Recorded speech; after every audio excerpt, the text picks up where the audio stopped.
Hello, friends. This is Dawn Duncan, Grant Geek Diva, and I've just gotten in this habit of recording some videos about kind of issues that are important at the present time. And I thought I'd do a quick one today on one of these issues with Project 2025 that I think it's important for people to be aware of.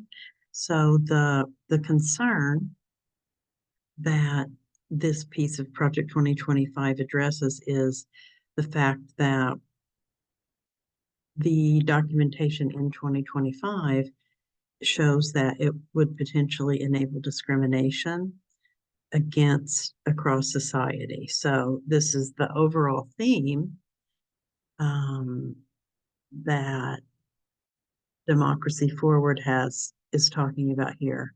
Threatened by decades of progress in advancing civil rights and equality for all, the authors of Project 2025 want to create a country that allows for more discrimination, where we live, study, work, and play, and roll back hard-fought victories by our movements for progress. So for a little bit of context, I know myself, I've seen people who are more supporting Trump, talking about, oh, people are overreacting and he doesn't support this, et cetera, et cetera. I'm not here going to get into a discussion about what I believe about that. I will just say that to me, there's definitely enough of a concern that that could happen that I would definitely want to bring to people's attention the information so that they can make their own decisions and actually think about what the reality of this is. And I have no problem being clear that I am definitely a more liberal in the way that I look at politics and policy and governance. I think that we should have equality and move toward more openness and support for people. I just think that makes the world a better place for everyone, and I don't have an issue with that. So I'm definitely not a conservative-minded person. So just putting that out there. And so if you're someone who is, this probably isn't the place for you because you probably won't like this content, and that's okay. Anyway, but so talking about this issue of discrimination, this talks about specific things in Project 2025 are that show why this is a concern to people who care about equality and things like that. So here's the first one they talk about is embolden racial discrimination and everything from housing to education to unemployment or to employment. Project 2025 proposes that the president should remove a key tool that the federal government uses to enforce civil rights protections. Let's read a little bit more about what that says.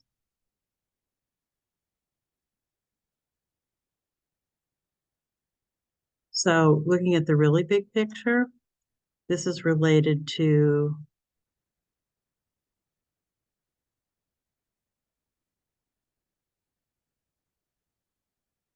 um, the issue of disparate impact. So again, see, it gets down into, I guess it gets down into the ways that we look at the world, but there's so much data and so much anecdotal experiences and historical information that people have, that we have, that shows these disparate impacts. Like it's not out of nowhere, okay? This is stuff that's very well documented. And there's a segment of society that wants to pretend that somehow this isn't real.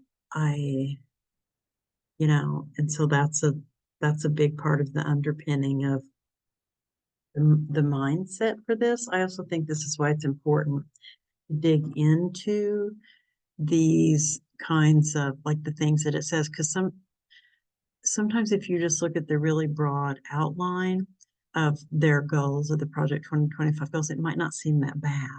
But when you really dig down into it, you go, yeah, it's pretty bad. Okay, so here we go. For example, Project 2025 proposes that the federal government stop the longstanding use of the term disparate impact in assessing discrimination by ending its use in discrimination cases and even bringing lawsuits that challenge the standard's constitutionality. So in effect, that would be wiping out decades of use of that, which was something that was developed based on people's life experience and historical trends and things that are actually going on in our society. You can see here they talk about how the disparate impact standard has long been used in determining discrimination under Title VI and Title VII of the Civil Rights Act of 1964 and the Fair Housing Act of 1968. So, this it's important. It's kind of like if you, let's say you had an experience where you felt discriminated against based on race, gender, an issue that fits that.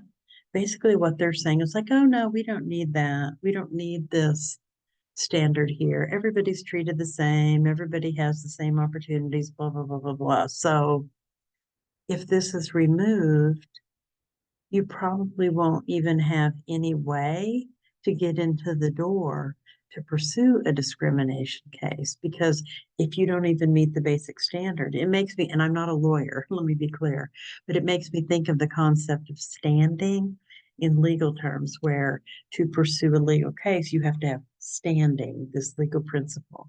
And so I feel like part of what this may be saying is it kind of wipes out a whole level of even having standing to bring a case. And while it might not do that officially, it wouldn't officially say you don't have standing. In effect, it could be the same thing, because if the truth of the matter is that there are disparate impacts on certain groups in society that really do need to be in place to have the standard for bringing things forward, if they wipe that out, in effect, they're making it where in reality, there is no standard. So I think this is good for people to know about. This standard provides an important remedy for the Department of Justice and others to bring civil rights cases when groups of people have their civil rights violated in areas such as employment discrimination and fair housing. So discontinuing that would make it harder for the federal government to enforce civil rights protections in everything from housing to education to employment. Disparate impact standards have long been ruled constitutional by the U.S. Supreme Court. So Project 2025's attempts are baseless. Okay, so here we go.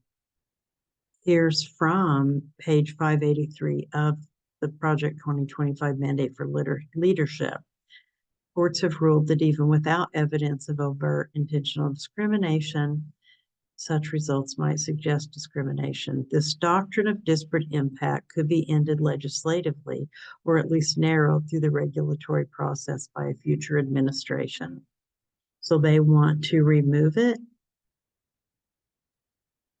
so that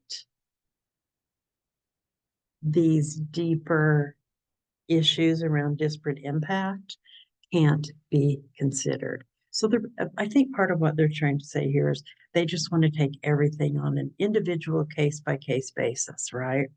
So if you don't have an individual situation that proves overt intentional discrimination, then you don't have any right to request any kind of remedy around civil rights. But we all know that there are realities of different kinds of groups being discriminated against. So they're trying to remove that so they can just wipe out that whole thing. Yikes. I think that's very scary. Okay. The second one, and we'll go over this and then I'll end the video because I don't want it to be too long. Let's go through this one. Maybe what I'll do, because I see there's 3, 4. Oh, there's several. So we'll end here for today. But anyway, I just wanted to share this. So this is a start about how Project 2025 is not good for protections around discrimination across society.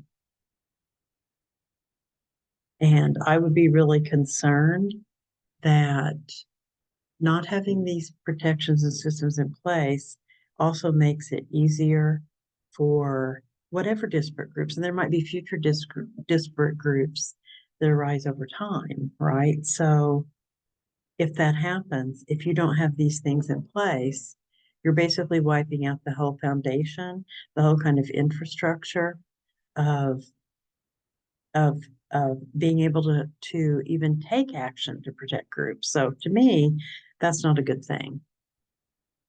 Okay. All right. Well, that is our daily little review of one tiny piece of Project 2025, and I'll continue doing some of these videos. I thank you for watching. Dawn Duncan, Grant Geek Diva.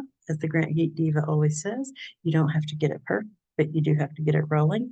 Please check out my blog at grantgeekdiva.wordpress.com and feel free to reach out to me by email, D as in Dawn, Duncan, DUNCAN 7 at gmail.com.